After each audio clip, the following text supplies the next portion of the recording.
Whoa. That was a little Mercury Uranus there. Those sounds like like the speed of it. Okay, so hold up. Okay, hold up now. Okay, hold up. If I can get it together here, because that was a little too speedy, a little too caffeine, even though I don't drink caffeine. Okay, so let's see what I could do, because I'm looking at the visuals here on the screen. You are looking at it, right? So I could go. I mean, oh, wait a second. Okay, hold up.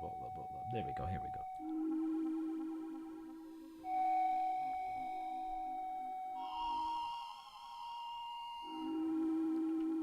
Yeah, let's maybe go this way, because which means now if you're looking at the circles on the screen, I will slow it down. There we go, like that.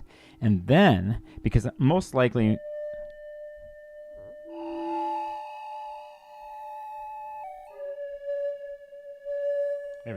there we go.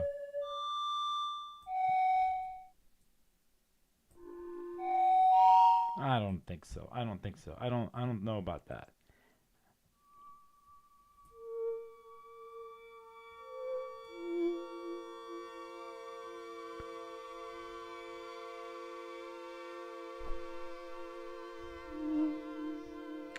What's up?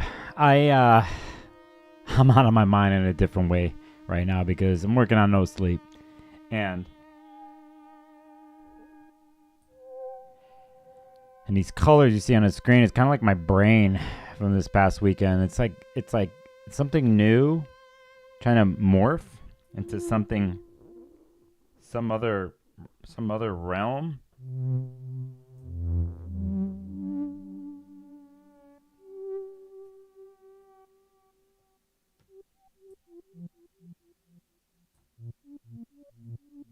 Some other life. So as I experiment with the sound here to wait for people to come into this room, I am going to do a recap. I'm going to tell you about what happened to me this past weekend at a conference I was at. I need to catch up with things. There is a interesting transit as we speak happening right now that has to do with the brain and Mercury and Uranus. That's a thing.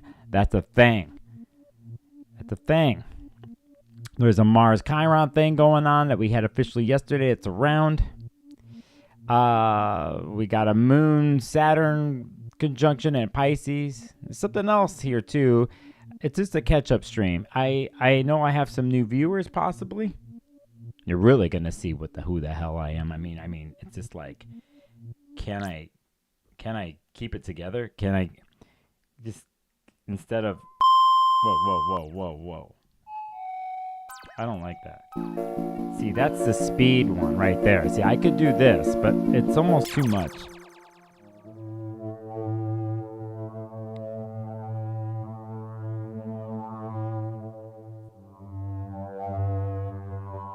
There we go. That's it. I think that's it right there. I think that's it. Yeah, I think that's it. I think this is it right here. Good old early 90s, take mushrooms, didgeridoo, hacky sack on the grass lawn in Eugene, Oregon. It's somewhere. This is what's the sound here. So, did I say hacky sack, Eugene, Oregon in the same sentence? I did. If I recall one memory that I have there, I was at something and I remember doing a lot of nitrous balloons. Okay, let's just put it that way. I had an afternoon with nitrous. Okay, and playing frisbee and hacky sack, and I mean, this sound and visuals isn't really from that time. Even I wish it was. Anyway, I think you get what I'm saying.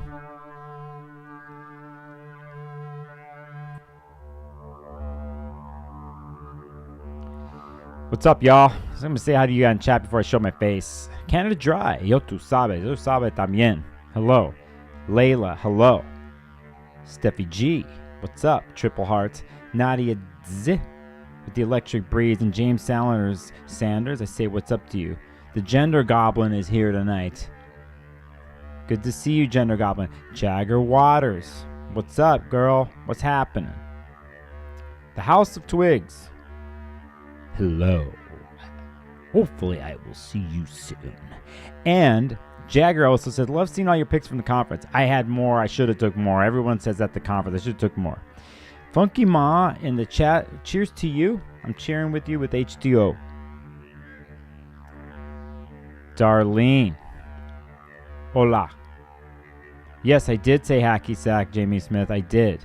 I bet you. You know what? I have a feeling hacky sack's going to make a comeback. Oh, God. Playing hacky sack when you're like smoked out on a blunt or you took some acid is like the hardest thing to do, but it'll make you laugh. That's for sure. Andrea, good to see you, my friend. Andy, what's up to you? RickLevine, what's up, brother? Yo, dude, what's up? Rick, you're here in chat. It was so good to hang with you this weekend. Rick had some amazing lectures. He threw an amazing party on Saturday night at this conference. But I know what Rick's really doing right now. He's got a forecast to pull off, a monthly forecast to pull off here in many different ways. Rick, I'm happy you're here, brother. Lucifer, hello. Wow, that is an emoji there in chat, Lucifer. What is that, like a skeletal rib lung thing that you got going on over there? Wake me from this. Peace out to you. We have some didgeridoo. It actually, the name of this preset I have, it says didgeridoo. No, it says didgeridoo.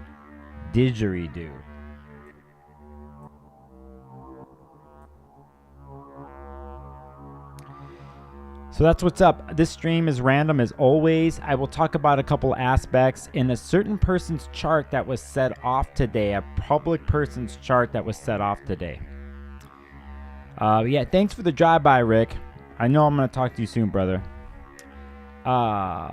Cosmic Supermarket says good morning. I've seen good evening, good afternoon, and good morning in this chart. That means we are simultaneously living in different time points, all at one time point here.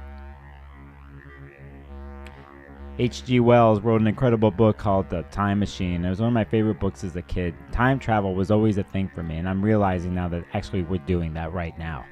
We are doing that in real time, virtually, but you are in your real space here listening and watching. And we are living in new times, aren't we? So that's what's up. Waiting for some of you others to jump in on stream. And maybe I'll jump in on screen. Rick says, you mean Mercury Uranus conjunct is MC? Rick's giving us a clue as whose chart I'm going to put up on the screen. Oh, yes. Oh, yes. And, you know, the funny thing is, I was going to do this no matter what today. I forgot about a certain thing that was going to happen today with decision, but I was actually thinking about Jupiter Gemini too and what it's going to do to Gemini's charts and what it can do with making things go overboard, like or pushing things with no boundaries. But we got a combination here today with this particular person's chart. Doesn't mean that person's out of the game, by the way.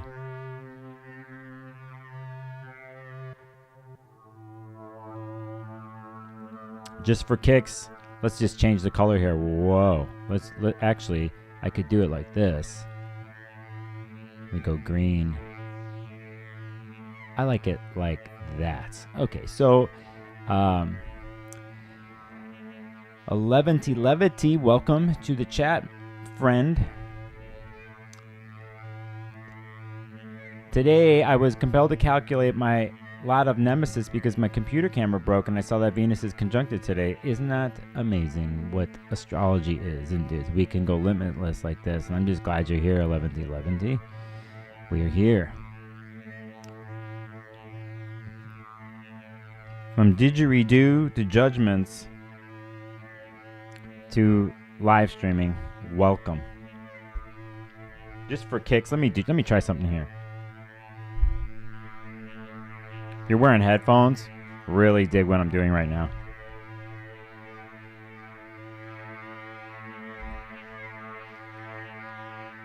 Welcome. To the Mercury Uranus transmission.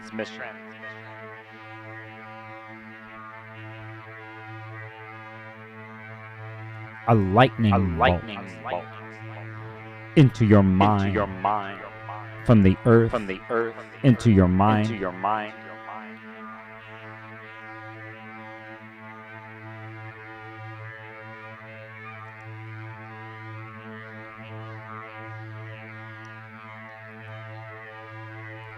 Prometheus enters the chat.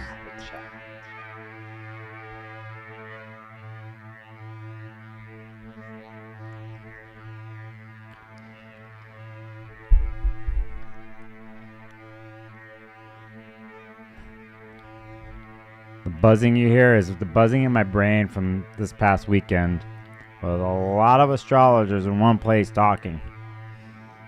This zing thing in my head that I'm still carrying with me. I was going to sleep with every night. I think I got rid of it last night. I got decent sleep, but I think it's going to be there for a while, especially for me. Being a Gemini, Mercury in Gemini, 9 degrees, it's coming my way. Jupiter's on my way. We got Sun, Venus conjunction. It's going to come in a couple days here, less than a week. We got a lot of stuff here. The Gemini energy's around, but today Mercury's doing something with Uranus and Taurus still, and it's a continuation of a Jupiter-Uranus aspect that happened. Was it a month ago? A month and a half ago? Seems so long ago. All these transits in the last 2 months, eclipses, northern lights, comets, Chiron, a power pact, I would say 60 to 75 days. It actually makes me go back to February. It seems so long ago when Mercury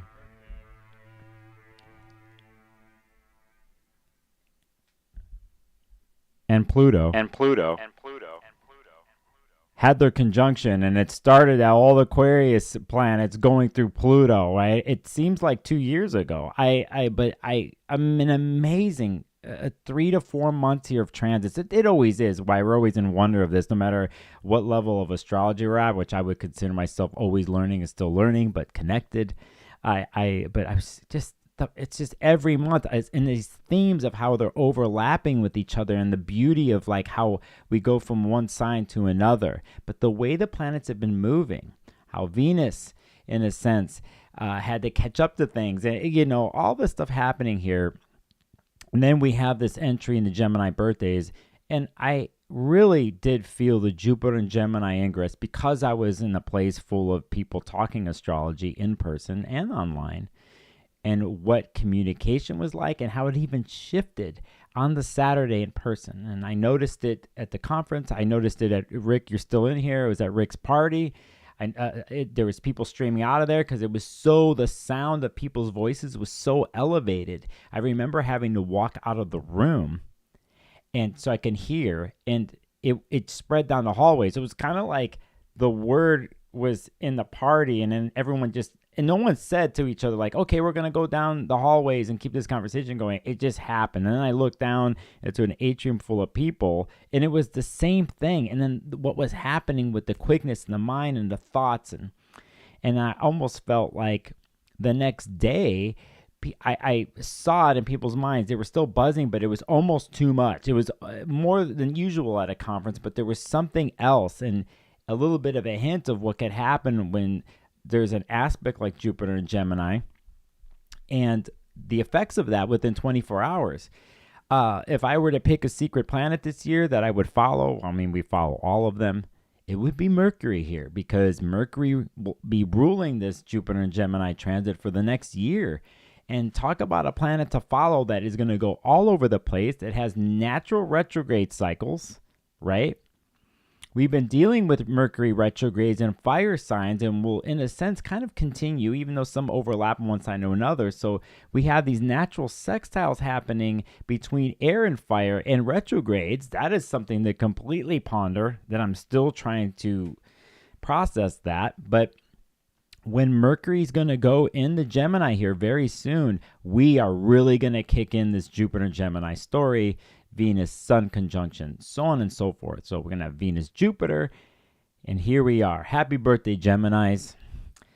But Mercury here today is kind of propelling us into this, Mercury story for the year, as I was just talking about. I want to say hi to Isha and Darlene, if I didn't say, but Isha,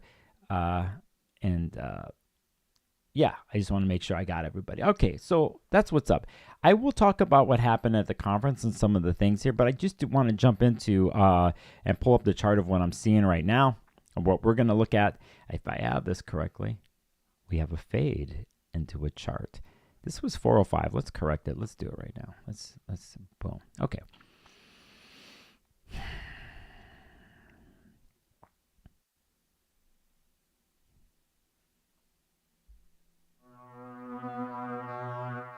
Anyway.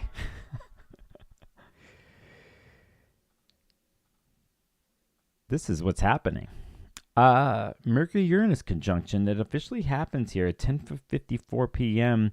Pacific time tonight. We are waxing towards this. It is around, and the inspiration that can come here, Jupiter just leaving Taurus, the possible bounty and harvesting of what happened in the last year with Jupiter and Taurus and the Taurus part of your chart, it continues here, and again, if you're also affected by the Jupiter-Uranus conjunction that happened at 21 degrees, was that on 4/20? I think it was on April 20th. So we have the continuation of that story. And basically for me, I actually am born with a Uranus-Mercury aspect. It's not a conjunct, but a partile, a very exact trine. I live this every day. I love it. But I also will tell you that if you don't have things to regulate your brain and your nervous system, it just can get all out of whack beyond the definitions of what a good and challenging aspect is. I hopefully today this particular transit for you is stimulating your Taurus part of your chart. We will also look to where Venus is in the chart here because Venus rules Taurus, right? And in a sense here, let's also point out that Jupiter and Venus cannot be seen in the sky right now because they're in a sense engulfed by the sun because they're near the sun. And they're actually going in two different directions transit-wise because Venus is going to start to show up here in the summertime in the sky, whatever. But just want you to know that they're closer to the sun and they will be closer to the sun. So in one sense, we could say the planet that is ruling this Mercury-Uranus conjunction in Taurus, in a sense, is kind of muted by the sun. But I also think there is some sort of window here with Mercury-Uranus, a exact, precise electrical insight that can come through on this week or a day like today or into tomorrow. And to let that come through. Now, it's interesting here because I'm using words to explain this to you, or I'm trying to explain it. But considering it's in Taurus and it's Venus ruled, I'm going to try something with you. I already did it in the beginning of the stream. I always do it at the beginning of my streams, right? But let's just say for 10 seconds, okay, 10 seconds, I'm going to put some visual on the screen and make sound. And what you can try is take that Mercury and Uranus and that electrical surprise, impulsive, out of the blue, erratic energy that can happen in an earth sign, okay? And see if you can pull something through with visual and the sound. And I'll do it for 10 seconds, okay? So let me go back here. Let me go back to this. You know what the intention is now. You do what you want with it, but let's do it. That's not doing it. That's me and my intention now. All right, let's do this. Hold on a second.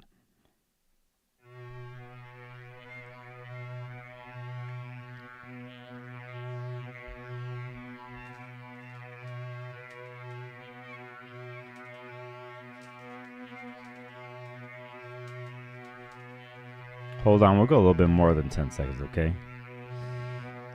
Remember, Mercury, Uranus, my voice, the sound, and what you see on the screen. And you know what? Since it's Taurus, let's go more green, okay?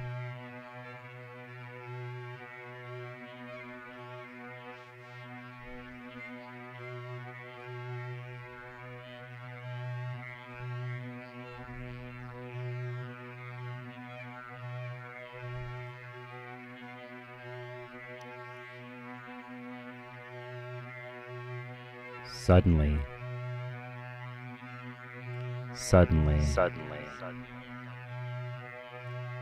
you are inspired,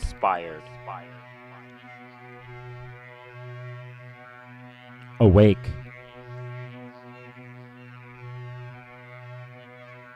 to your insight.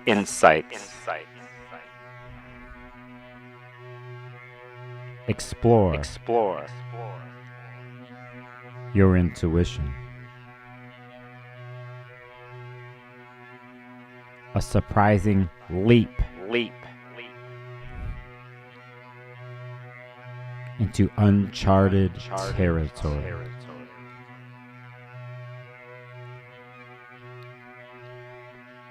Enlighten.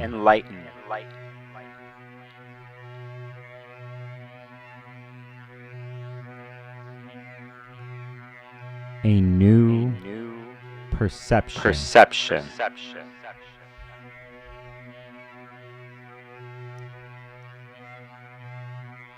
Out of the blue, but grounded in your feet, through your body, into your mind,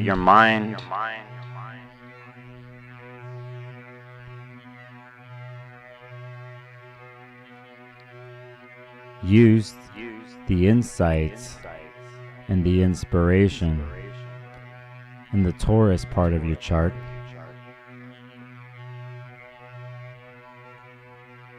and break free.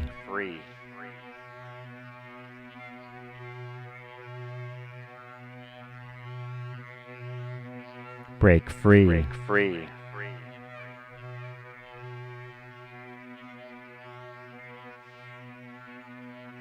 And move forward.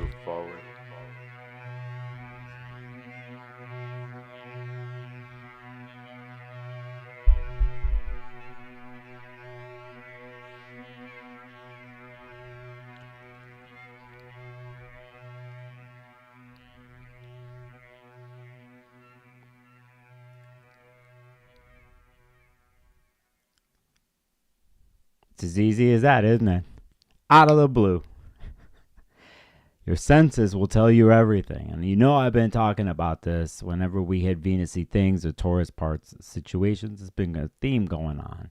And you know, it's not just the word, but I tried sound and color. But you can go out there walking through the park or sitting in the bath or the food that you're cooking today or tonight or this morning and smell it. And through those places, the suddenness and the inventiveness and the inspiration and the shock and awe of Uranus mixing with Mercury there can move things forward. Remember, Uranus does disrupt, but it has its reasons to do this, to disrupt rooted situations wherever it is. It could feel like the Tower card, right? And you can ride that lightning. Hopefully it's easy for you. And it's not the type of surprise that can throw you off. But your truth and what you might say coming from the Taurus part of your chart might throw others off because it's out of the blue, right? But it's not just out of the blue. These are things that have been brewing for a while, right? And so when we have Uranus and Mercury together, those thoughts and ideas, how they're communicating, whatever vessel that it is, are not the normal thing. And use it if you can. And if you're wondering, you just had an example of how you can use your senses to connect with that. So that is what's happening today. I want to say hi to Libertar del Alma in chat and Alex D. Hello, along with Maximum Rising. And I want to thank Canada Dry for a super chat donation that you could see here up on screen. I mean, I'll just put it right there. You could see it. There's the super chat. Basically, what Canada Dry was hit this little $ button there and did something. So thank you for the support. And let's keep going here. So, you know, saying that, we're looking at this 23, 24 degree place, right? It's official tonight. Let's point it out one more time. Okay? And we're like looking at that degree. And you know, last night I was thinking about a particular well-known person where I saw a reel and they were fumbling over their words more than usual. more than ever. And I was like, this person's going to have Jupiter and Gemini in the world, and I got to go look at the chart, right? So I didn't have time because I'm trying to catch up from coming back to conference and doing my other tasks. And I was like, okay, we are going to take a look at this, right? And let's see. And I go, let's pull up this person's chart and see what the hell happens, okay? So there it is. This person's name is Donald J. Trump. I forgot to put the J there. This is a former president of the United States, a current presidential candidate, and a Gemini. We're going to point this out here. We're going to point out that he's a 22. This is a double A rating, by the way, from Lewis Rodden rating. If you don't know who Lewis Rodden is, she was an amazing astrologer and data collector and pretty much created a system to rate birth times. And when you go to astrodns.com or astro.com and you're looking at celebrity charts, you will go look at the screen and you will see like someone's chart up there and they'll have a different rating, and some of them there's no birth time, and you'll see by the rating saying that. And when we acquire in the astrology world legitimate birth times, they go A, double A, and it goes down from there. So this is actually a legit birth time, I think, from a birth certificate that's confirmed. And so here we have a 22 degree sun. And we also know that he's got a north node at 20. That's where my sun is. Uranus is 17. Let's just take a look at where his Mercury is, because it's a Mercury in Cancer at 8 degrees, so on and so forth. Now, some people might change this time, because if we look at the ascendant is 29 degrees, it's like within a couple minutes, it's going to change in the Virgo. So, we play this game. Does he have a Virgo ascendant? Does he have a Leo ascendant? Regardless, we know he's a Gemini and his word is everything or nothing or hodgepodge of whatevers. But we see that, and we definitely know there's some Leo stuff going on here. We know that for sure. So even if the ascendant isn't in Leo, we know he's got Mars in Leo and he's a Pluto in Leo. Okay, he's got some fire and some other stuff. Okay, let's just keep it simple. Okay, so I was thinking like, oh, when is Jupiter going to hit his sun and Uranus and stuff? And I go, okay, that's a little bit farther down the line here this year. But something happened today, because basically earlier today, that pretty much court case he was involved in, he was pretty much charged, right? And today, if we're going to take a look at this, we see that the top of his chart, this is whole sign, by the way, here at the top of his chart is MC's at 24 degrees. Right? So his public, how he appears, what is the authority on, his public persona at the top of the chart, what stage that we stand upon, right? Is a simple way of putting this is in Taurus, and it's the exactness of this, of what he is to become or to aspire to, or want to, is in Taurus, Venus ruled. So basically, we know then, if we go to right now, you see the current transits on the outside, we see the surprise transit that is today, the Mercury Uranus conjunction that is happening exactly on his midheaven. And we had a major judgment where he was found liable, guilty, whatever the words is there. Okay. And so this is huge, at least from the court case and the money part of it. And, judgment, trial, guilty. Right? Obviously, there's going to be from him, his followers, the people that support him, they're going to come up with whatever it is to say that's not true. It's bullshit. The system's messed up, blah, blah, blah. That's a thing, by the way, for years now. So we got to remember that. We also have to remember his past here, because there's been judgments of all different kinds and certain things that he has said and done or whatever. But, some people want him to be in jail, right? That's not the case. There's a lot of nasty stuff here, but here we are in a certain place here, and this is one of the front runners to be president of the United States. Okay, so saying that, we want to point this out. I need to do something here on the technical end to check in chat. So, Leanne Patterson, good to see you, and Wake Me From This. Says he's a Leo rising. I will not claim him as a Virgo rising. Okay. Yeah. But again, actually, let's just do it for kicks. Let's just do something here, because if we're going to look at the time, it says 10:54 a.m., right? And it's 29 degrees, 57 minutes. What if I moved it up a minute? You see what just happened? If I moved it a minute, he's got a Virgo rising. Okay. Now, This goes back to a thing of like, when was this birth time recorded? If there's the official one at 10:54 that I'm putting up, somebody wrote it down at Jamaica Queens Hospital. They did it. Can we say that when it was written down, most likely when it was written down, that the birth happened before? That's what I can assume, right? So even if this isn't correct, we could say the nurse or whoever wrote it down, maybe he was born 10 minutes earlier, and then maybe 10 minutes later, they wrote 10:54. So most likely he's a Leo rising. But again, if we go a minute, we see this, right? Now, some of you know who deal with Regulus, dealing with fixed star stuff, what's happened, it being coming out of Leo, and now amount of times because of it movement being at 0, 1, 2 degrees a Virgo. He's got a lot of luck on his side, this dude, and very blessed in ways, whether you agree with this person or not. I personally don't agree with this person, but I'm just saying there's a reason why they call him Teflon Don, okay? Now, here's a major point, though. Considering the events that have led up to all of this, and what I was thinking last night was I saw a clip of him, and he sounded more incoherent than I've ever seen this person. Now, people pick and choose out of videos and stuff, but this was different. I saw something there there was something else going on.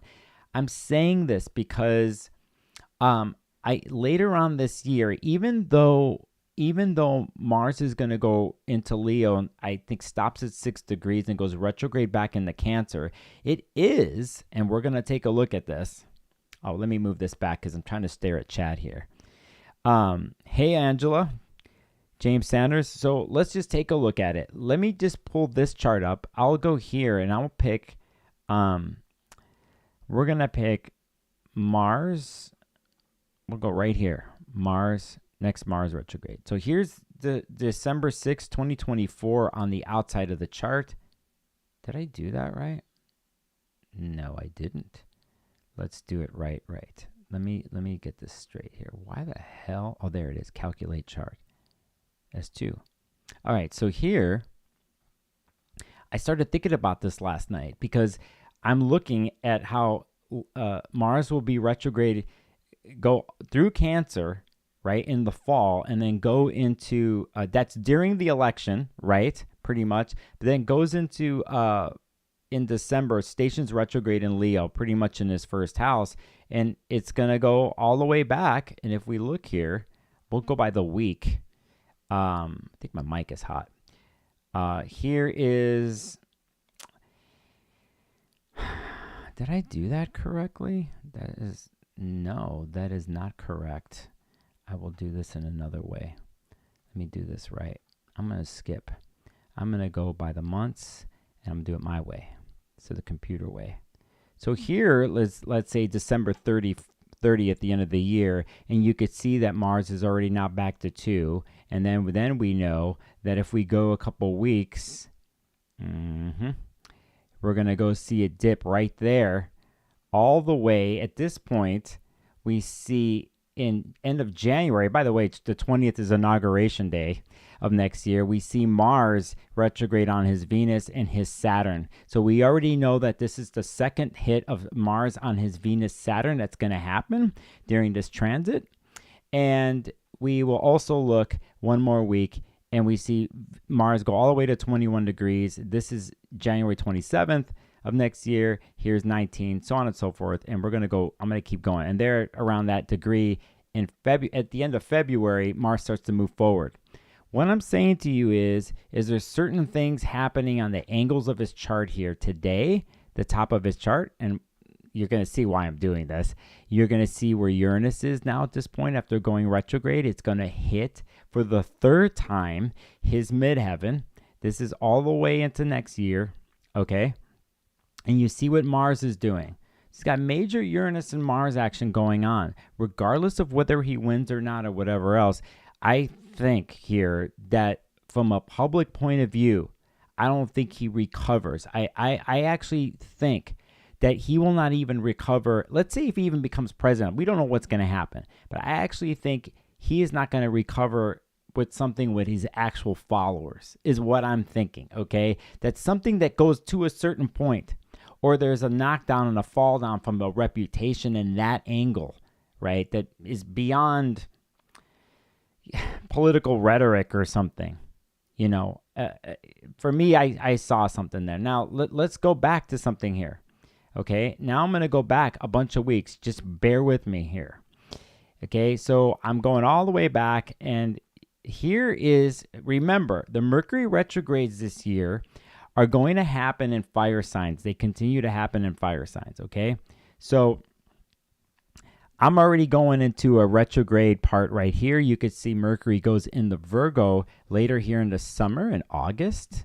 It goes retrograde, and you know it's coming back. It's coming back into his first house where his Mars is, so on and so forth. And remember, Mercury rules at all times for the next year. This Jupiter in Gemini, right? And anything that's in Gemini, you'll see at this point we have a building Mars-Jupiter conjunction that happens in Gemini that's already hitting his Uranus in his north node right here.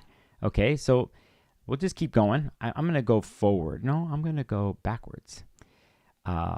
Here, when we get, here's Mercury moving forward, and here's the retrograde, and here is August 19th, Mercury on his Mars retrograde, right? Right? And we know that there's a natural sextile going on between his Gemini and air planets in the fire right here. So we know what 11th house is in groups of people and community, and how one's hopes and wishes and dreams performs in that from a whole sign perspective. But here we see Mercury retrograde going through his first, ruling all this Gemini stuff. Okay, so that's why on a rough way, I was looking at multiple types of things that are inflated, retrograde, and stuff that was even today hitting the top of his chart. A lot I just said on the fly right here. I just think that we might see a certain type of thing that you would think not bring him down, but a fall a little bit, but it might not even be political. I don't know what it is, but there's something that I don't think he can come back from. Even if he became president. So that's my quick opinion. We're all going to stare at this chart. A lot of people will probably in the next 48 hours. That's what the top of it was. I need to go look at chat really quick. Rick says, now they call him Felon Don, not Teflon Don. Well, that's the thing, isn't it? That's the thing, because we can all, regardless of what we're into, if there's some particular situation, we could call somebody this or call somebody that. But from the formal law perspective, this person is a felon as of today, right? And so regardless, the supporters or not, that is there. It's legally there. Just like we can call him a president of the United States, a former president of the United States. He did win that election. He was a president. He's one of the presidents in our history, and that's real, right? If you can't stand the dude or whatever, right? But it's interesting what Rick says here, because of even the word of what we call him and what Geminis go through, what actually Leos go through, of how they're labeled, especially Geminis. They have these nicknames, so on and so forth, and being the master of the word. But, I think here it's interesting that what he's labeled as and what he's considered by law has changed as of today.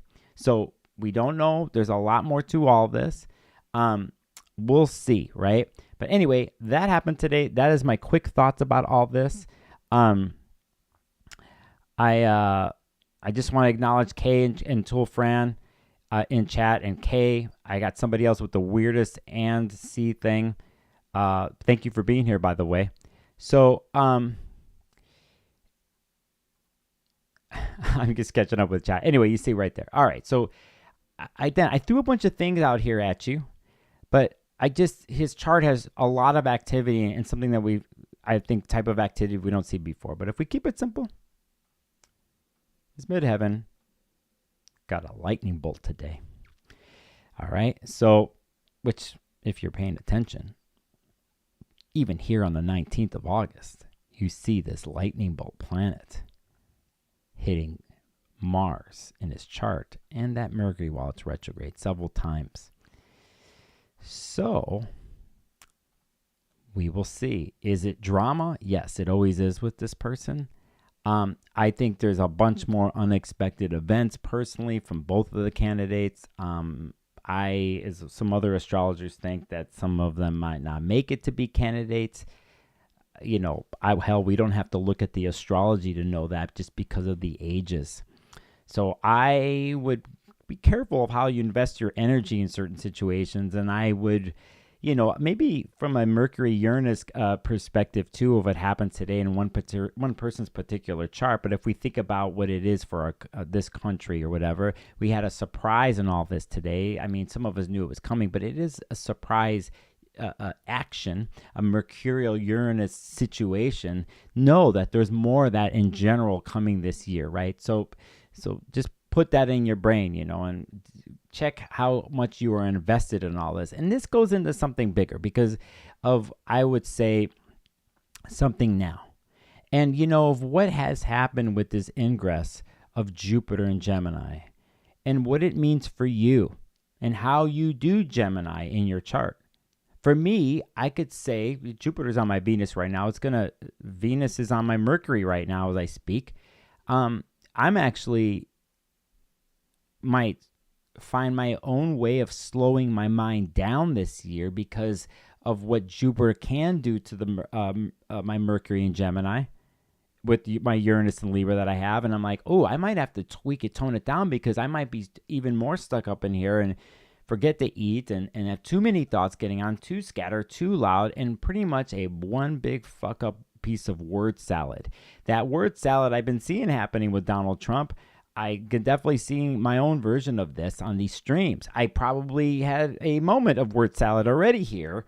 And so for me, I'm about the refinement of this. I'm actually cautious of this transit. I had good things happen to me the last several days, considering where it is. At the same time, I just intuitively feel that I'm going to have to know when to rope in my words in my mind and to shut this thing off at the right time. So when I do come back and say something that I can carry different logical places and ideas and forms like a Gemini could and synthesize them and put them together in a clever way, a trickster or a whatever, but it has to make sense in the end.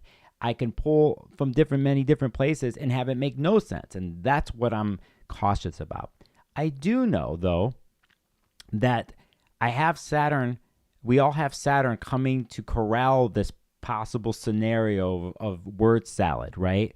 And, and let's just take a look at that really quick. Because on my last stream, that I did this. I actually have it lined up already.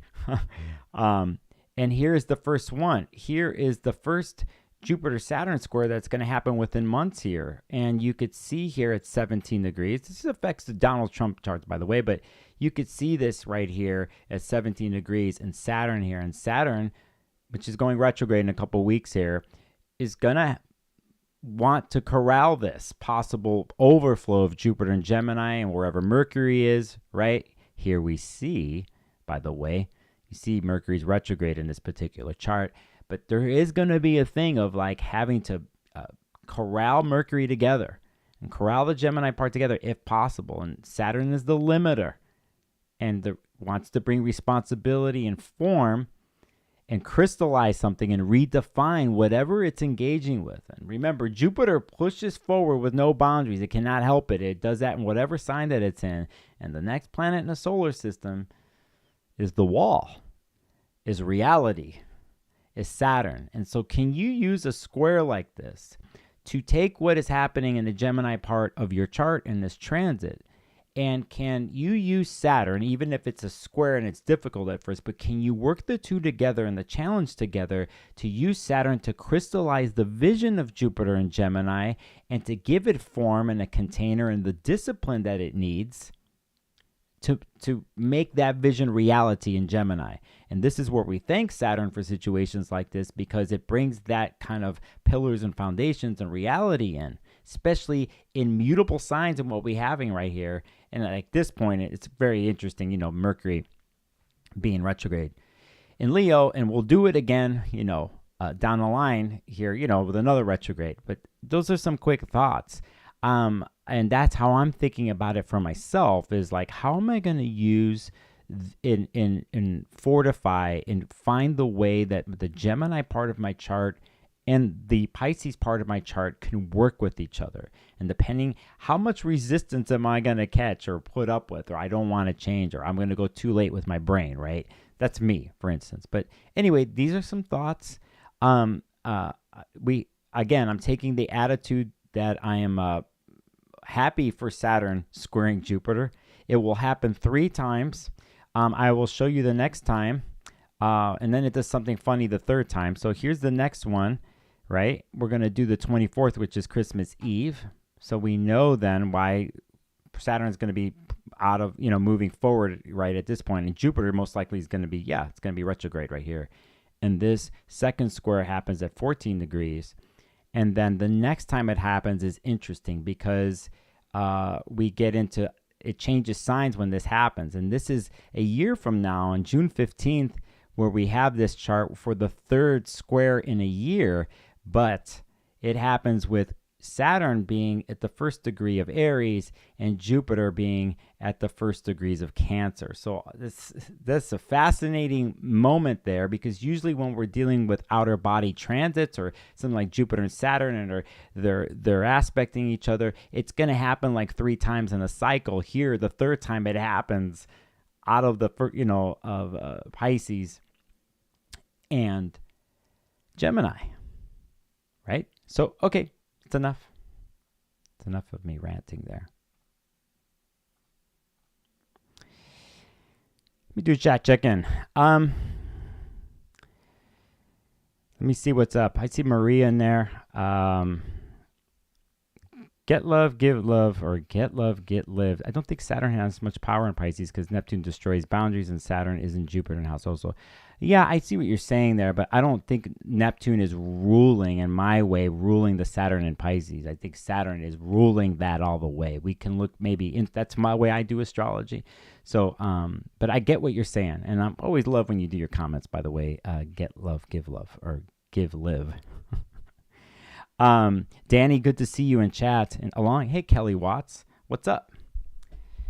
What's up? Maximum Rising. So I have to do more meditation on some of these transits. I am coming from a major conference that happened, so I wasn't going to go live until next week, but I'm like, let's do this because of what we saw here today. And there's some things I want to talk about, actually, of what I experienced at this astrology conference, and I'll get to that, and some of the things I acquired when I was there. Let me put this chart back to where it is right now. Let me make sure of something here. Let's just I can't help but point this out. We know the moon goes into Aries tomorrow on the 31st, and let's just go one day here. I just want to do this really quick.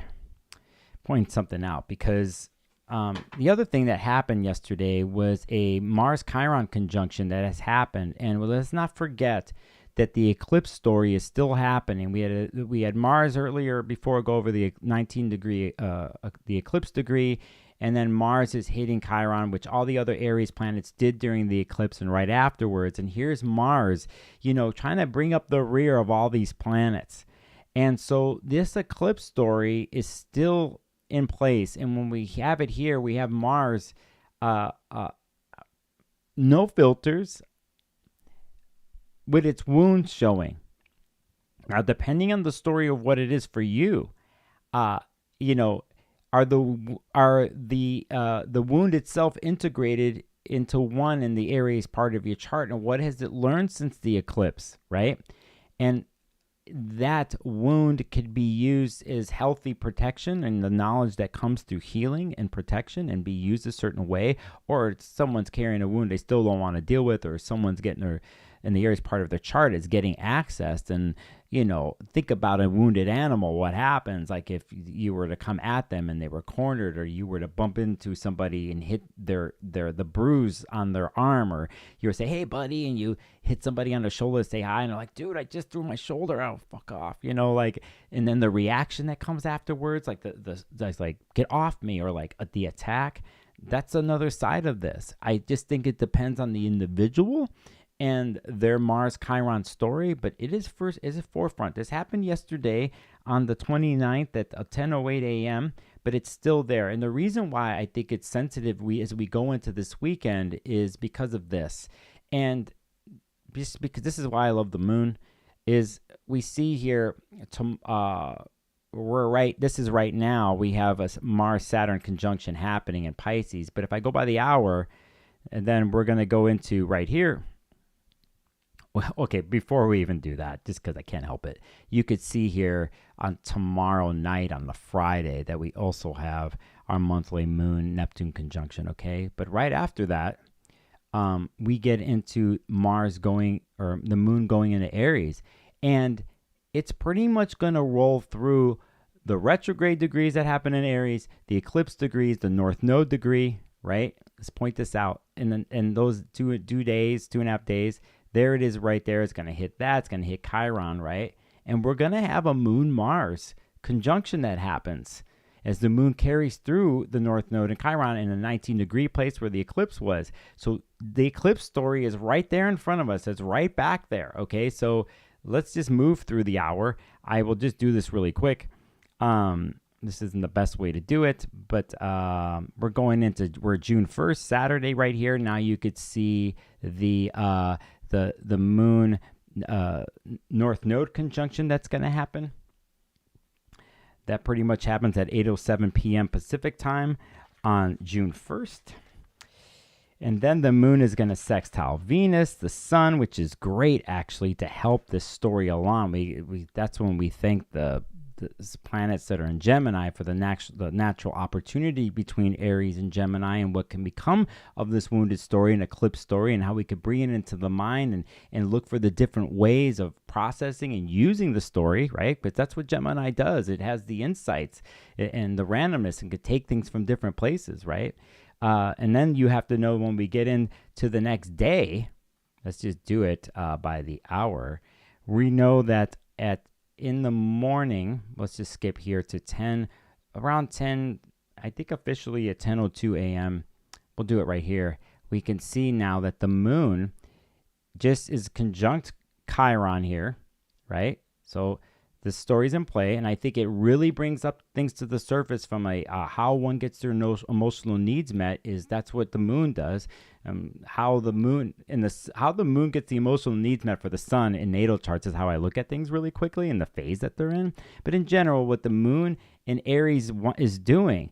And typically, earlier this year, we've had more caustic aspects when the moon came into Aries, but we do have this connection to the air signs here. And so I dig this. I like this as an air person, and the stimulation that can come with air into fire and making it rise out. And in one way, not just with the body, but what can become, Mercury, let's remember, besides it doing the trickster and A to B thing, it rules alchemy and magic, and it rules when things get together and the things that happen with the mixing of thoughts or of fire and air and the alchemical process and the healing that could happen here. So that is the way I'm looking at this, is the moon is hitting Chiron, and it's help from the air planets.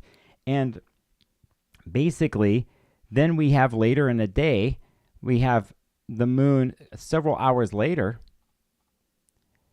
You could see it right there. We have Sunday in the afternoon officially at 3:03 p.m., even though it's on screen. Then we have a Moon-Mars conjunction that happens. Can someone take everything that I was just talking about in a positive sense, a moving forward sense, the moving forward of the types of endings and beginnings that happen during eclipses, as it's happened in the north with the eclipse we've had in Aries, and this will of Aries, this newfound thing, even with blood, sweat, and wounds, can that move forward? And I think it can here, and it has the help of air to synthesize this, right? To synthesize the new way, or the alternative, or I should say the different ways of being and thinking, and putting those things together to move forward. Now, when it comes to word salad, I don't think this is a word salad. I actually think this is very, can be very precise in what it does. Just like if I were to take an axe and try to throw it at the target on a wall and get it in the middle, they could be that. So that's a weird way of putting it on the fly. And then later in the day, officially here at the same time, I will show you here that Jupiter here at 1 degree here, right, is pretty much officially having the official Jupiter-Pluto trine that's happening here. So you could see the overlap here. And it's so funny that Mercury's at 29. It just, as this trine happens, isn't fully in the Gemini yet, but it's there, right? So what is happening today with Jupiter, with Mercury Uranus, and what is brewing, and within days kind of moves to this place. And we have the moon and Mars and Chiron. So there's sensitivity, I think, here. But if you think about and know how to use your sword and shield, what I've been talking about for a while here, all the Aries stuff, the inspiration that came today, but in the background for the future, what is the air story of Jupiter and Pluto, and how Pluto can empower this Jupiter in Gemini story, and not the obsession part, but give something to the Jupiter and Gemini vision of the power of the word, the power of thought, but on a deeper old school level, the alchemical process that happens with Gemini and Mercury, and its role moving from one place to another, from the underworld to the outer world, from the yin and the yang, the polarity points, and merging those together and what it brings. And it's anything mutable. It always is shifting and changing into something else, right? It always is bringing in something new in the long run. So saying that, if we look at Jupiter, Pluto, it is an insight to a bunch of air aspects that are going to happen with outer body planets starting next year. And we have the hint right now, okay? That is my off-the-cuff way of saying this. We also should point out, you're catching where I'm going here, and I'll look at the chat, that we know too that Mercury's about to change, but it's making a beautiful, beautiful sextile with Neptune.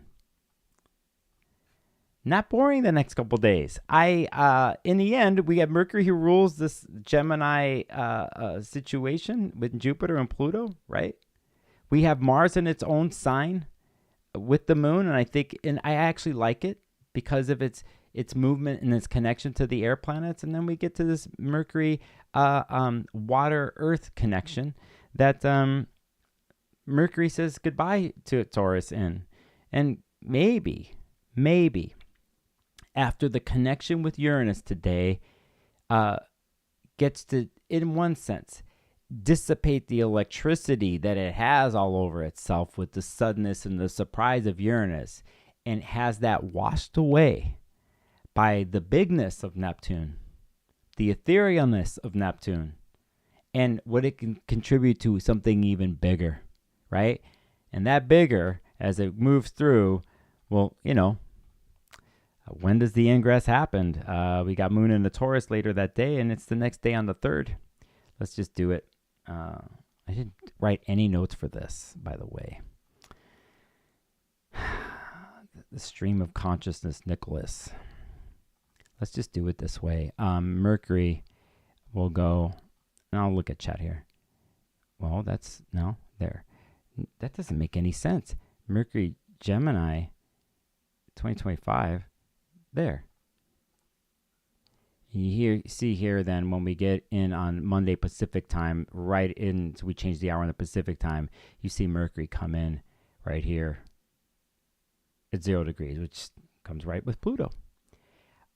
Go back to February when all the Aquarius planets went through, and they all went through the gates of Pluto and stuff. And then, we got Mercury now doing it, going through and hooking up with Pluto in such a good way. Anyway, that happens on Monday the 3rd. There's a lot of other stuff that happens that day. And on Tuesday, I won't get into it because I might make a video this weekend on this. Let me check the chat.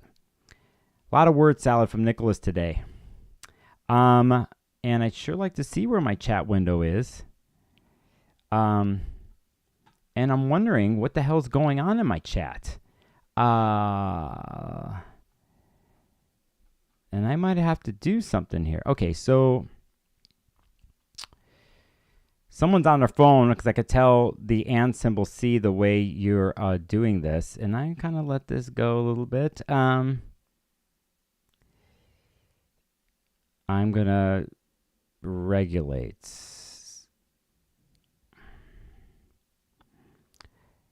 You're seeing what no, I'll show you what I'm doing right now. You see what I'm looking at.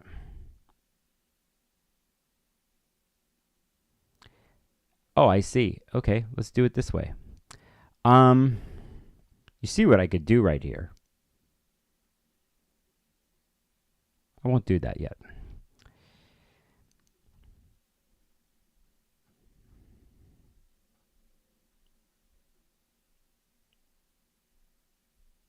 I won't do that yet.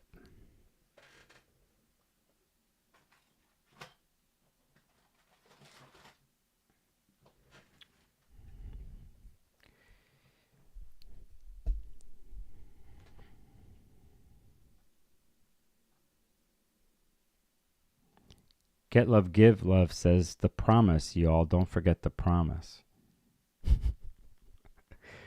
Thank you.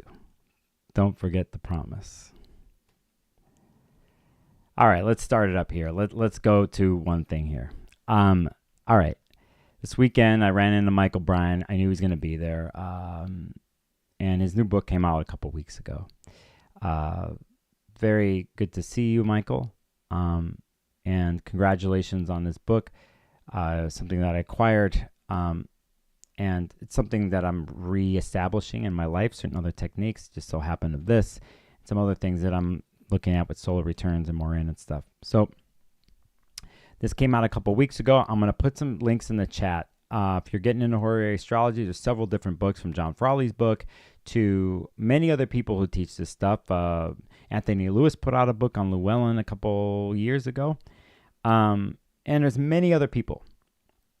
But I like Mychal's approach. He doesn't mess around. He's got a systematic way, and his rules that he goes by, especially with Horary and electional astrology, the rules that you have to learn in order to do stuff like this.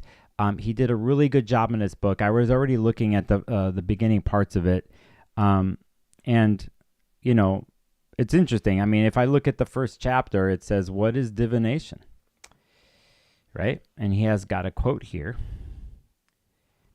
Divination is therefore an intuition, and the key of this intuition is the universal and magical doctrine of analogies. By means of these analogies, the magus interprets visions. The analogies in the reflections of the astral light are as exact as the shades of color in the solar spectrum, and can be calculated and explained with great accuracy. ECLIPSE, I can't remember Levi he's quoting there. I'm not doing that justice. So that's what's up. I'm going to put that there. I could talk more about that, but give me a second while I pull that up, and I hopefully have my accounts ready to roll. It's going to take me a while to do this. As some of you know, I have affiliate links from bookshop.org. I'm just not taking a breath today, aren't I?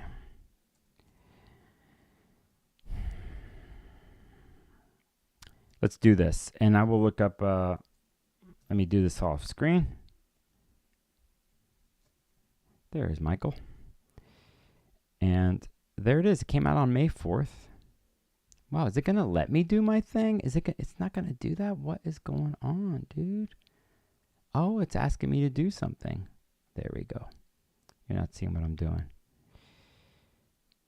I think I may be putting codes and shit from my phone. This is Mercury shit. Give me a second to do this. But hey, this is how we do live streams. There's my dumb code. But hey, security's good, isn't it? I almost said the code. What am I doing? All right. But some of you know Mychal from his YouTube channel, his school, Oraculos. So let's do this. I will put this link in the chat if you're interested. If you're studying Horary astrology, I really recommend the book. I've already looked at it. I'm going to go through it myself this summertime. There it is there. I will also throw up a bookshop.org thing here in a second. I also want to show you a couple other things that came my way during the conference, which was incredible. I was lucky enough to work the conference for myself as a practitioner for an astrological association called ESAR, helped throw a party on Friday night, and also some minor work I did for the conference itself for Laura and NORWAC. I hosted 3 of the Q&As during the weekend. So for those who attended the conference or attended it virtually, you can go watch those Q&As. Those Q&As were in between the lecture tracks. There was a bunch I was involved in, and the conversations were really good. And it was nice to do conversations like that because you knew that you had to leave to go to the next lecture. So nothing would just be spilled out. It was good. It was good for a Jupiter and Gemini weekend. So in that particular 30 to 40 minute space, the speakers were in those Q&As. People in the chat got to ask. I got to moderate 3 of those. Fascinating conversations. One that Kelly was in and several people that had to deal with the business of astrology. Then there was another one with Christopher Restrom, Jason Hawley. I think it was Yvonne Tarnas. They were all good. I watched some of them today, and they turned out to be superb bonus ones. I don't know if Laura put out the Saturday night ones for an hour. I got to do whatever I want, and so I pulled people from the crowd into a room and did a short interviews with them in front of the attendees. One of them was Mychal Bryan. Eric Perdue is another one who, recently translated the 3 books, Agrippa's 3 books of philosophy. Let me catch this for you as I do this here. Give me a second. I have to do something. I am wired today. I am so effing wired. I don't see Michael's book in the bookshop org yet, so we're gonna just have to use that link. All right. So let me get into something else I ran into. This is wild. I was very fortunate several weeks ago to receive an email from somebody who asked me if I wanted some books from back in the day that they photocopied before the internet. And I said, yeah, whatever. I don't know what the books are. And so I saw them this weekend. Thank you, by the way, to that person. I won't say who they are. And then someone else had them. And eventually on Sunday night, I connected with this person and pulled a big thing of copied books out of a car. And so basically, I already have this on a regular book, Ficino's 3 Books of Life, but I'm going to recommend this to you, especially those who are dealing with more of the classical stuff. Right here, it's a blue book really in person. I'm going to put the link of the blue book. But actually, Austin Coppock did an amazing kind of introductory lecture on these 3 books as the pre-conference lecture at NORWAC that deals with Ficino and what Ficino, how he used astrology and alchemy, or, in dealing with remediations and so on and so forth. And I haven't watched it yet, but he basically referenced this book. I will pull that up here in a second. But I received it in this way. It's an old school way. And even though I have this in a text already, let me show you this. Actually, I could show you this on screen. You could see here, gotta get this out of the way. You could see here, there's 3 Books of Life. This particular translation came out in 2019 and was been, people were waiting for this. I will copy this and put this in the chat.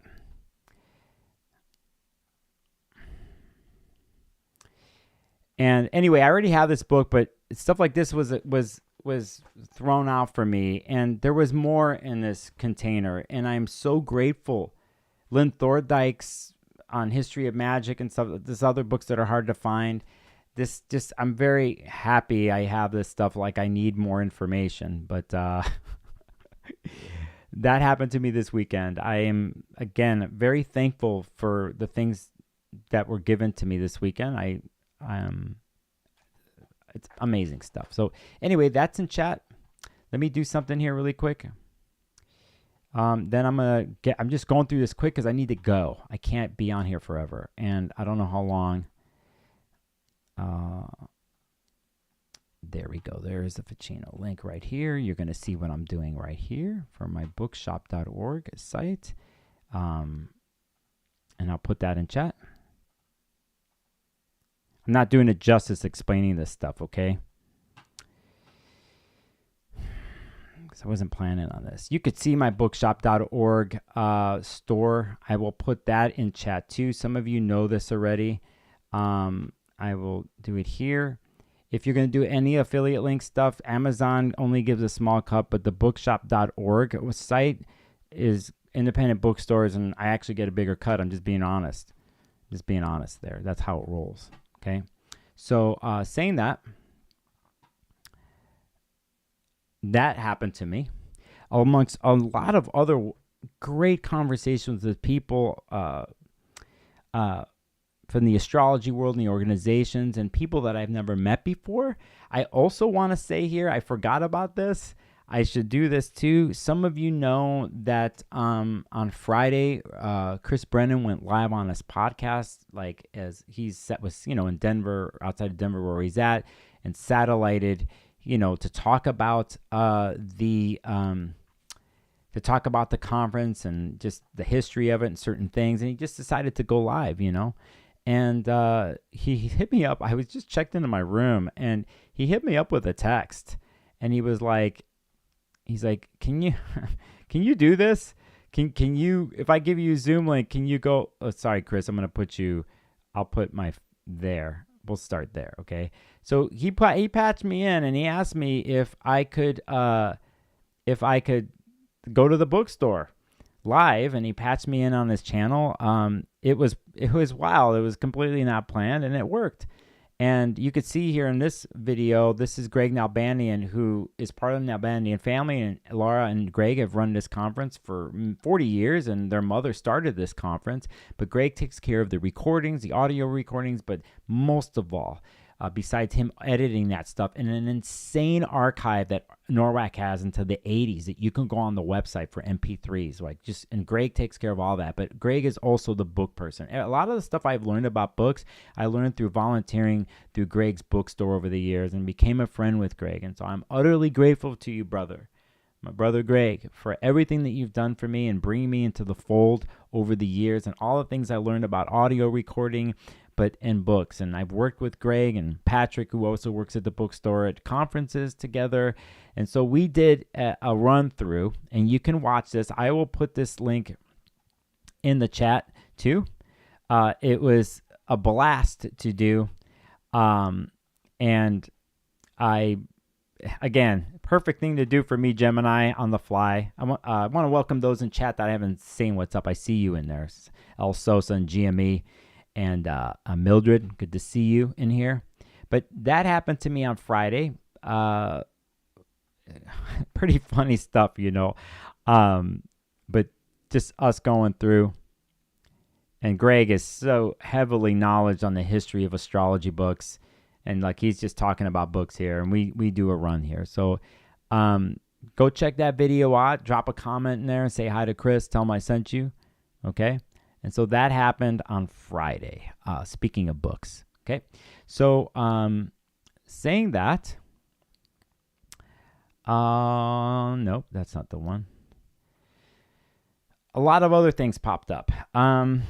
Let's see if I can do this. I also was working for ISAR, which is a major astrological organization that has members all over the world. Let's see if I can do this. I'm going to do it this way. And 3 of the board members were there. Treasurer Barry Perlman, Linda Lehman, and our new president. Give me a second. Our new president. I am not doing this right. Jen Zart. So ESAR had a table there representing. We were signing up new members, and you could see here, I run the social media accounts. You could see right here was the 3 members at the booth, and we had a great time there. We also at the party that I helped throw in the suite on Friday. We had a lot of new astrologers come through. Demetria was there. Rick was there. Everybody. It's NORWAC invites everybody. These parties, all the orgs have parties in their hotel rooms, and everyone's invited. And you got different people that were there. There's a webmaster. Here's some new stuff coming down the end that Jen and I are going to talk about on the ESAR YouTube channel soon, because I'm going to be running that. We're going to talk about the history of ESAR, invite members and speakers in the upcoming year. And there's a coupon code.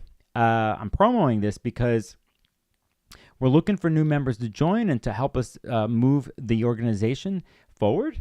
We have members all over the world, from China and Turkey. There's a certification arm of this where there's certification testing and ethics training that we do, to journals that are produced quarterly, and the history of this organization and its support, most of all, for all astrologers of all levels, from its history of conferences and workshops, its participation in many different things.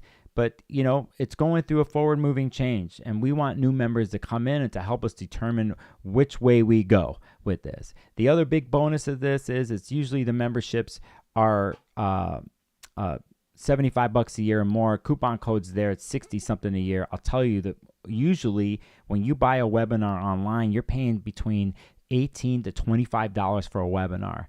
With the discount code for the year, it's $60-some for the year, and there's 500 webinars in like 8 different languages. It's wild. So even for that, if you're not interested in the other things, that in itself, you can go wild on the back end for a year and watch a history of all different types of astrology and webinars, from well-known astrologers to new people that we're bringing in. There's the coupon code. I'm pushing this because I work for them, and at the same time, I've worked really hard, and we worked really hard at the conference to find and connect with people to see what they want it to be. We have some plans coming in that help on the more interactive social aspect for our members, a new website coming that we've been fixing, so on and so forth. That is my promo. That also happened to me this weekend.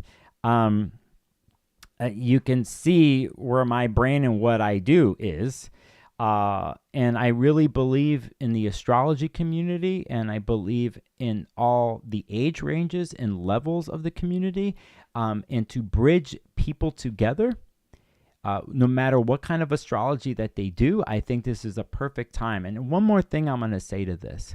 There are many of you who have joined the astrology world in the last 5 years, before COVID and during COVID, and you dove deep. You did webinars, YouTubes, IGs, your favorite astrologer. What I noticed here at this conference that happened is that for many, they're at an interesting crossroads with astrology. Whether they want something more now after the last several years of studying, whether it's certification or a program or a certain teacher, they're looking for certainty and guidance. The other thing is face-to-face connections with people. Even though the virtual is something that is profound and it's good, that people are looking for the face-to-face connections. Now, some people are afford and have the privilege to make it or get scholarships to make it to NORWAC, which then brings into like, what can you do in your own community and places and groups of people you can find where you live in person? And I'm suggesting this to you. You know, some of you, I talk about this stuff all the time. I'm really into it because what happens organically between us as humans and groups with the sharing of knowledge is huge. And for some of you who are in a crossroads, like, can I be an astrologer? I'm trying this. There's so many astrologers out there. They're on TikTok. They're on Instagram, on Twitter, YouTube. Where can I fit in? And I'm saying you can fit in. And a lot of times this can be defined with you with some guidance, whether it's face-to-face connections with fellow astrology colleagues, through a mentor or a teacher, or through an organization like ESAR. I'm really feeling strong about this. And it's not just me, right? It's not just me. So whether you want to join an org like ESAR, which I'm involved in, or it's a local meetup that you start, or you find the local one in your area, please relentlessly, courageously step into that place, okay? Because the magic will happen. It's what happens with people when they get together in a good way. You know what I mean? Not this divisiveness and stuff. There's plenty of that shit. Even if I use a whole sign house system, you use regimentana, you and I could hang out, okay? We could talk the talk. And so I feel really adamant about this. Whatever the case is, I will throw up some link, not do that, but let me do this really quick. I will give you this here. You will see on the screen if you're interested in joining. I'll put that in the chat. We have new member signups and those who are currently members. You can use the coupon code here. I will drop that right here for us. And And then you might run into me behind the scenes here because of what we have planned. And we have elections with members. Here's the coupon code after that. 5 on your webinars for a year for $60. I mean, come on. What the hell? I mean, it's wild. So there's that. Okay. So let me catch up. K. Michelle says, I have been an ESAR member for a while now. So many amazing people to learn from. Thank you. Oh, and that reminds me. Let's do this right. Because since I will be, let's see if I can get this here. I'm throwing information and a half at you today. This is total Uranus Mercury stuff. I'm also going to throw in the link to the ESAR YouTube channel. Please subscribe. In the next month, we're going to do some stuff, put some stuff up there. It's going to grow. There's a great lecture I put up for free last summer that Steve Judd, as some of you know Steve from the UK and his work with Pluto and transits. He recently did an amazing live stream with RickLevine on April 20th that had to do with the Uranus-Jupiter conjunction. You can go watch that on there. Please subscribe to the channel, so on and so forth. Okay, so I just rattled off there a bunch of stuff.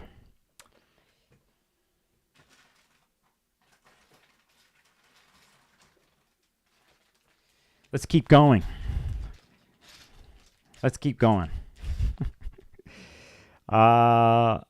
Just because I'm trying to share the love with my astrology peeps. And see who I got in chat here. All right, so a artist and astrologer out of Portland made these cool little glyph buttons. Here's the sun. Can I do this? This is going to be hard to do. There's the sun. There's examples. Here's Uranus. These were really cool. This person's called the Button Girl. There's Uranus, right? There's much more. And picked up these magnet sets here. Can we do this? These are really cool. Magnets, and there's the buttongirl.com. You could see that. I'm going to throw her IG link up. Go support. Can I do this right there? There it is, thebuttongirl.com. You can find her on IG. Really cool buttons. People were asking me about them. I picked up little cool things like that. You know, definitely was wearing a Pluto one around. Yeah, here's a Mars. Can we do this right? Hey, Mars. Yeah, so the Button Girl. Let's throw it up here. These are the things. There's so much there the vendors had. Let me see if I get this right for the chat. Yeah, there's the Button Girl. You're going to see this here.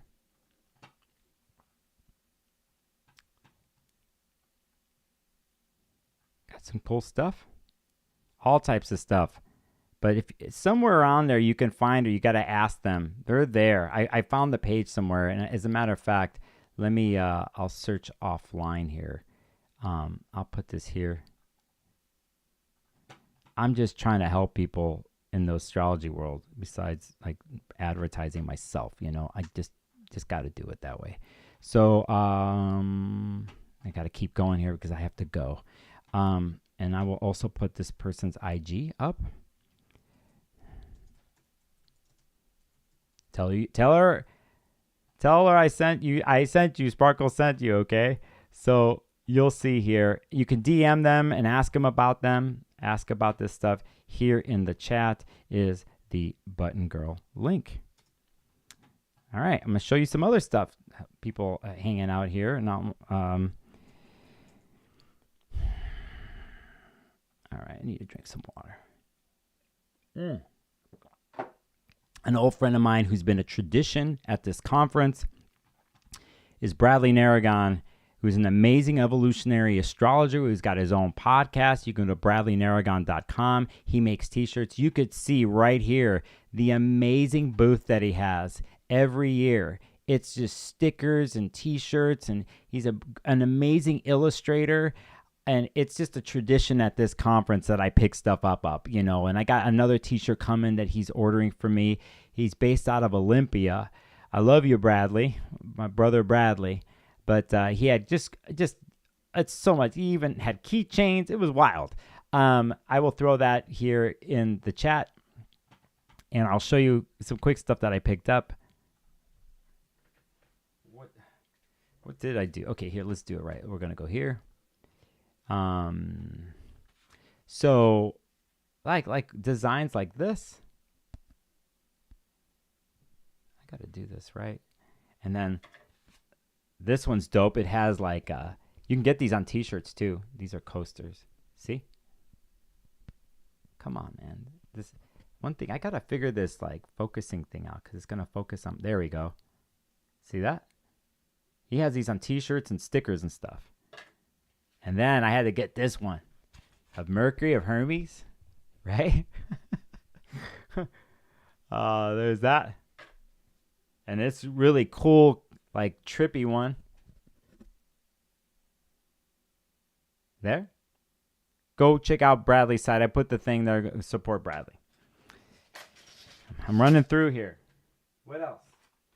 I picked up this book in the bookstore, The Mystery of Rahu and the Horoscope. This is Rahu as in North Node. This was a weird pickup for me because I just had to, because I'm doing, let me see here, if this is even, and then Mystery of Rahu. Oh, here's a version of it. I like the Indian view of the nodes and learning a lot more that way. So there you will see it there, and that's in chat. All right. That's a lot that I just did. And there it is right there. And that's what's up. Oh, and then finally, maybe I should promote me. I'll let you know what's on the docket for me. And here is the deal. I have some specials going on for my Gemini peeps. You know this. You could see here I have Gemini rising reading specials. Those with Jupiter and Gemini. I got a special reading here for the specials up for the next couple days. I have an insight to this because I'm a Gemini. We'll take a look at the transits for the year of what Jupiter's doing, what Mercury's doing, and seeing how it's affecting the major part of your Gemini part of your chart. I have that special going on in the chat. You could see the pen link that I have up there for this. This is my scheduling page too. I should promo myself because I'm always promoting everybody else, and I need some things, and I will put that in chat. Yeah, you're gonna go to a conference like NORWAC. You better come for the books. I mean, your extra suitcase. Let me catch up with chat and say goodbye to you all. All right, Paula Splitter, you're in Linden. I just want to say hi to you if you're new. Oh, from Virginia, I see. Right, and Mildred and Sosa. I also want to say thanks. If you want to throw a super chat in there, please do a donation. It helps me out because I got to pay for these damn books and things. All right, here's the deal, okay? Here's my reality before I say goodbye. This is what's up. I need to get some rest. I also need to come up with some videos because June is coming. We got a major Sun-Venus conjunction that happens on Tuesday. There's some things I'm going to try to do this weekend. I'm in a temporary space that I moved in right now. Everything's in boxes. I haven't been able to pull the stuff out of there yet to do what I want to do with the streams, hence the curtain. Book reviews are coming. Really inspired me doing the stream with Chris because people are asking. I've been wanting to do this for a while. So I have to set up. I have to tear this whole place apart and configure the way I'm going to stream for the next 6 months. I'm really close to 3,000 subscribers. If you're watching, please hit the subscribe. I'm really close to the goal. I want to hit it by the end of June. This is a huge deal for me. I just hit 2,000 followers on Instagram. Thank you. But it's YouTube. Third, I'm debating on whether to open up this channel to memberships. And I could do that on YouTube. And if I do, that means I can do membership-only content to then the public content. I have my Patreon if you're interested, but I have to weigh out what I'm going to do here with something like that in the future. My NORWAC experience also was talking to other astrologers and collaborating with them to bring them on this channel to do live streams. And so that's part of the technology I need to figure out, and I'm very close to be able to bring people in, and we could talk about charts and incorporate the live call-ins that I've done in the past. So that is part of the reason why I'm like selling books and trying to make extra money, is to bring the technology in to do this, to bring in other people, to go back to my live chart readings where you call in. For those who don't know, you can go look to the past videos. Whatever the case is, I have a lot I have to do. Right now is the time. If you're interested in getting a session with me, I would do it right now. I would look at the calendar and book at the times I have in the next month or whatever, because I'm probably going to take 3 weeks off and turn the booking off, because to do this down the line, to get my head together, right? So, and I have a lot to do for ISAR and everything else. Now, you see where I'm at. Someone says here, Kate Louise, congratulations to your growth. Thank you. Thank you, Kate. And that's what's happening. I, as you know, I'm always grateful for what you do and your participation here, your support. I got to meet some of you in person. Some of you showed up, came up to me, or a client, and it was so great to interact with you in person and to make the connection. It made my heart swell. I just to know that I have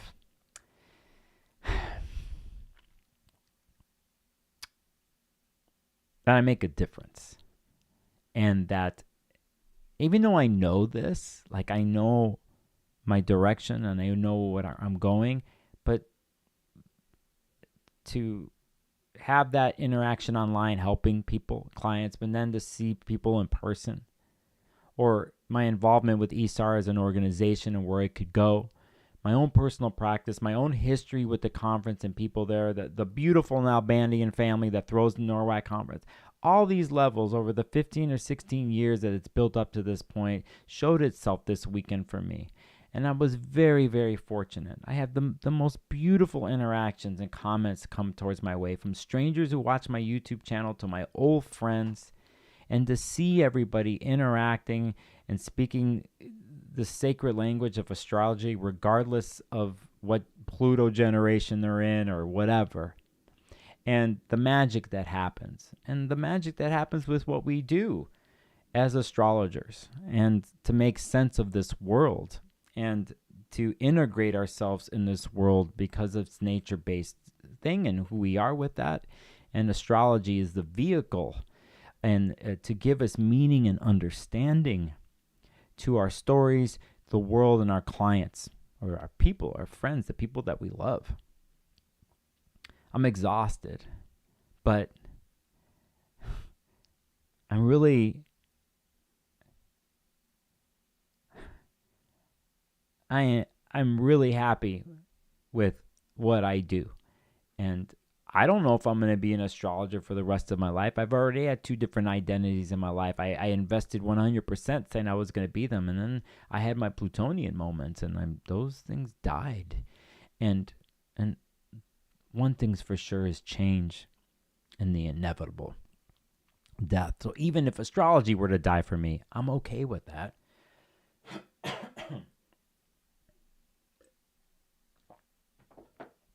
But astrology doesn't die, you know what I mean? And that is not my thing. If you, whether you're interested in a reading with me, come my way, message me, and book. If you don't know how to start a meetup group in your hometown, get a hold of me. Free. I will tell you how to do it. If you want to know about a certain book, get a hold of me. I'll show you where to go. If you are wondering where you stand in this world, are looking to where to go next, hopefully on my streams you get some insight. But ultimately, you find that for yourself.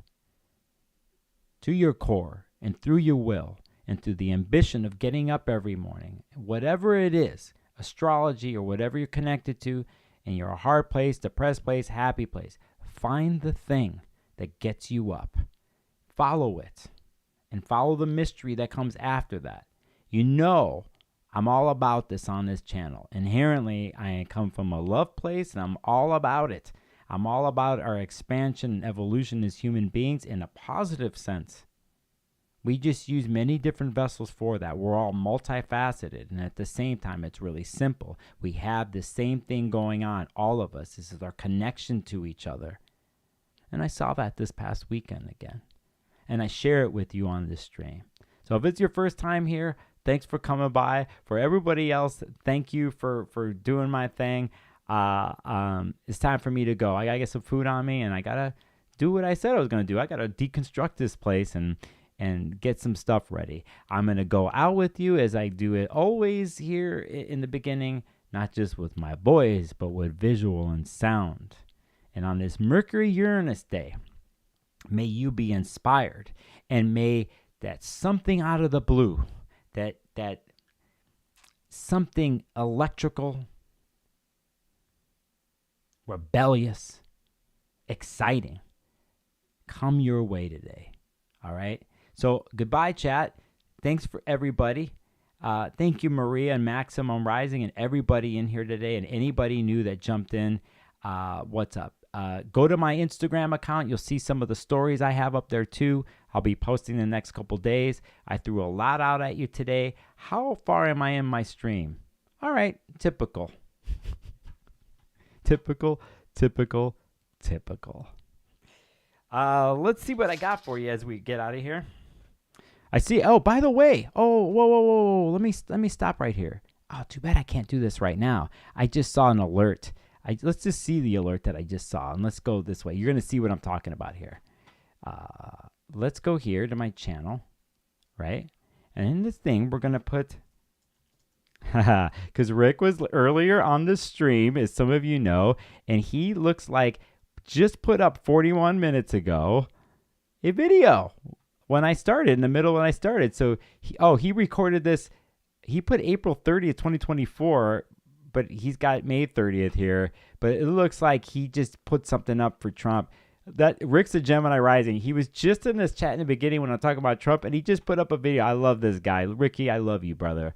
I love you, man. And so let me put that in chat, and wait till I'm done with my stream, and then go to it. He'll break it down in his way, right? So I like what he puts here. Rick doesn't, he put convicted felon in the description. It tells me, hold on a second.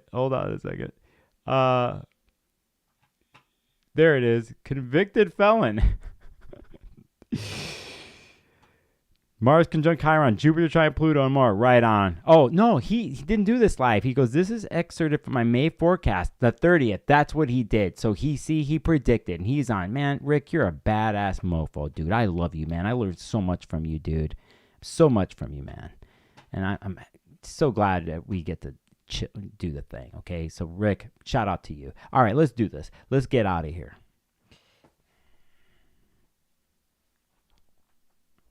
I only got so much power in this.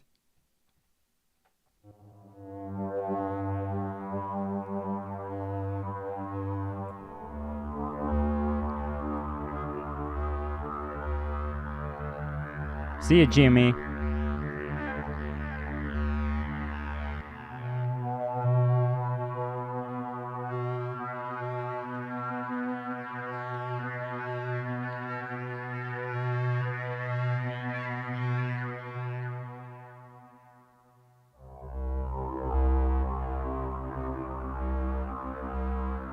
Back to the rainbow colors.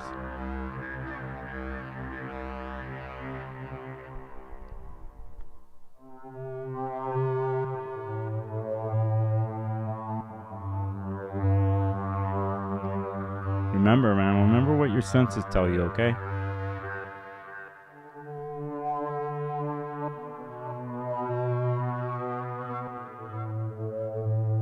I love you all.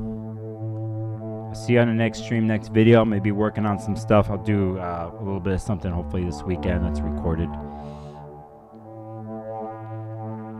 I just transmitted a ton of information in an hour and 40 minutes, all with no script.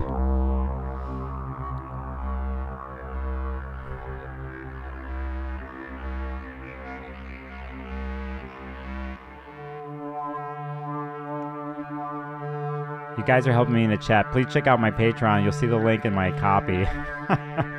Thank you, Kelly Watson. Thanks for the recommendation, Maximum Rising, about Substack. I have some decisions to make. James Sanders, peace, Darlene, everybody. I'll see you. I'll see you.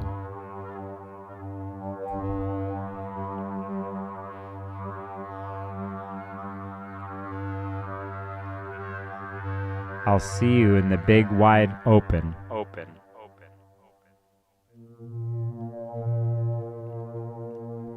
Open your mind.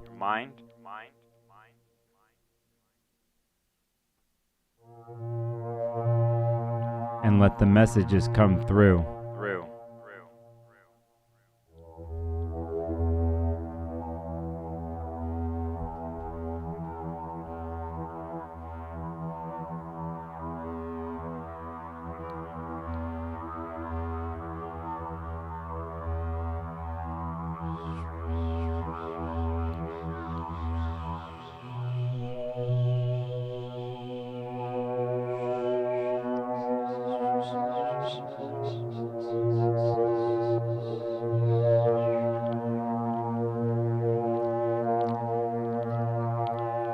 Speed forward.